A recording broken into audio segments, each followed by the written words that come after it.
Welcome to another edition of Around the Table with Stacy Smith as we take a look at the political scene.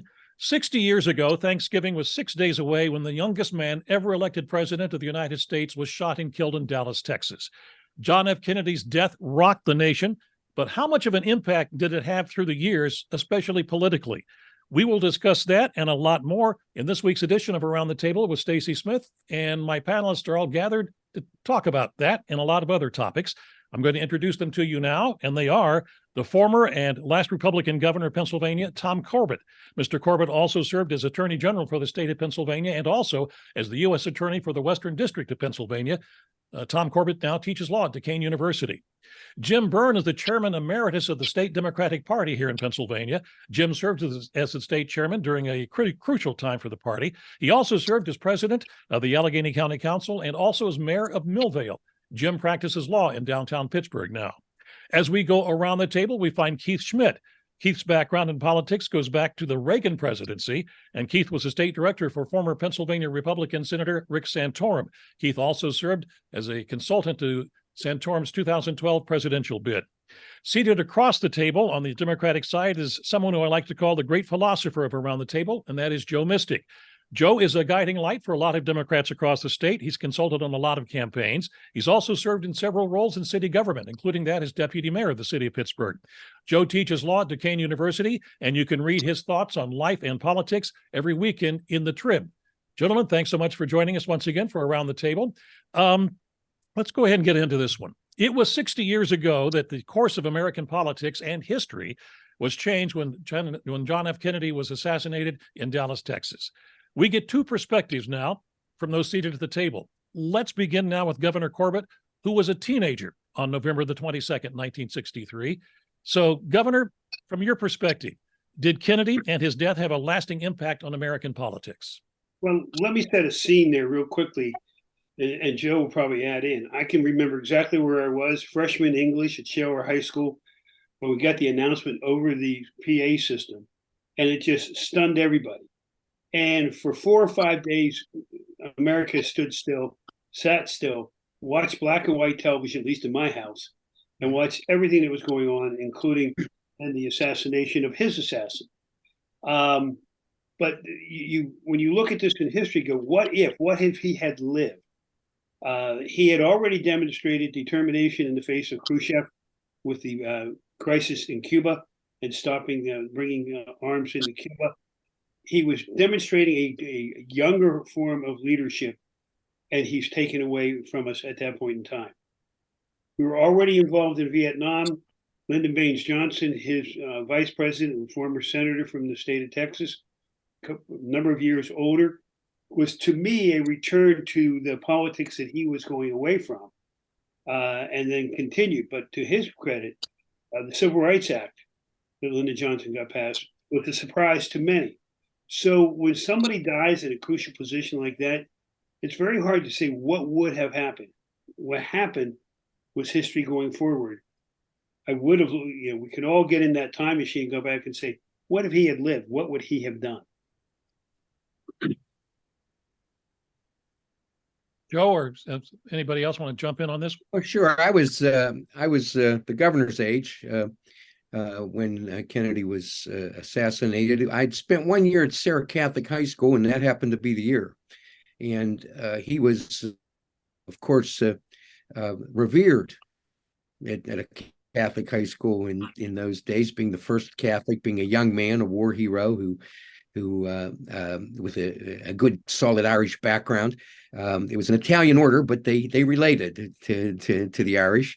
And they took great pride in the fact that a Catholic had been elected president. We first got an announcement over the loudspeaker, and the priest who was teaching us at the time, oddly enough, English as well as the governor, actually fell onto his desk.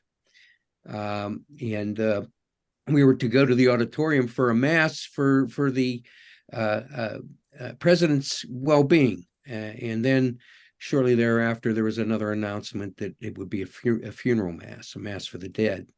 So it was a moving time. Up to that point, we'd had relative feelings of relative safety, I would say, as a society generally. Thanks to Dwight David Eisenhower, he made us feel safe. He won the Great War. And then we had the Cuban Missile Crisis, which shook us. And then after that, this assassination, and things were never the same.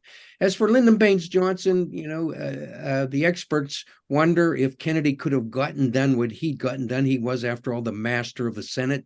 He was a Southern Democrat, maybe the perfect person to get civil rights and voting rights passed. But we'll never know the answer to that. I was born, but I was 5 months old. But I was saying in the segment that we had done on yesterday's news that my family at the time, before we moved to Millvale, we grew up in Garfield, up on Rosetta Street, and the Irish Catholic background on my mother's side was one of service already. My uncles and grandfather and great uncles were all city of Pittsburgh firefighters. So a large amount of residents were predominantly Irish Catholic up on that hill, went to St. Lawrence O'Toole. But as I got older, I heard the stories and began to learn of what he stood for and the hope he gave millions of people in America and across the world, as my colleagues have said, this new face, a younger leader, and just having it just snuffed out so tragically and horrifically. But the inspiration that Jack Kennedy wanted to show and install in all of us when he was inaugurated about the torch being passed and a new generation, that has lived on in perpetuity because of the tragic loss of Jack Kennedy. The torch continues to be passed generation after generation after generation. And demographics who maybe prior to his election thought they wouldn't have a chance to step up and lead or have the opportunities, believe now that they can. And not being afraid to question the status quo, challenge the status quo. And if people aren't mad at you, then you're not doing enough to challenge the status quo. Don't ask why not, and jump in instead of jumping back. These all have their genesis, in my opinion, in the inspiration of the youth, vigor, intellect, and all that encompassed John Kennedy. On a personal note, I was fortunate when I was state chairman to honor Harris Wofford, who was a Pennsylvania senator. He was a prior state chairman, and he was a consultant in a key role in the Kennedy administration. He inspired the Peace Corps. And when we honored Harris Wofford with a Lifetime Achievement Award, I got a chance to spend some time with him and speak about Jack Kennedy. Jack Kennedy's thirst for knowledge was insatiable. Every morning, every newspaper had to be in the Oval Office for him to read. And by the time he was having his meetings, he expected those in that room to be as up to speed and on top of the issues as he was. And he did not suffer fools wisely if they were not as prepared as he was to have those conversations. And that came from Harris Wofford. And to hear how inspiring that would be to be part of a team like that, you wonder what would have been. You truly wonder what would have been. Well, 60 years ago, I was actually, my mother was expecting her seventh child, which I happened to be her seventh child. And I was born 5 months after, 6 months after Kennedy's assassination. But I'm from a large Catholic family. And the Kennedy presidency was a very meaningful time in American history. And the presidency in general is not lost on me. I'm a student of the American presidency. So I was drawn to JFK at a very early age. It was clear that we turned the page with JFK. I mean, when you look at over a half century between 1908 with Taft all the way to JFK, there was a half century of older men. In the last three before him, Roosevelt died in office. Truman, an older man, and one of the oldest men at the time, 8 years of Eisenhower. So there was a sense that the next generation was taking hold. It was in many ways the birth of the modern presidency because of the primary system, which was born, and television, which became really effective tool and a medium to use in the presidency. And both those things brought people like JFK closer to the American people. And he did his best to get closer too. I mean, there were press conferences held before, but no one held as frequent and as unscripted press conferences than JFK. And he was in America's living room on a every 3 or 4 week basis. And it highlighted his wit and his wisdom and he was inspiring us for greatness. He was telling us it's time for us to take our place in the country and in history and in this democracy. He challenged us. He called upon us to land on the moon, to take American and to walk on the moon before the end of the decade. And by God, thankfully to creative people and smart people at NASA and Johnson and Nixon continuing to push for that, we saw that to fruition in 1969. But boy, it was such a hard hit when that candle was blown out.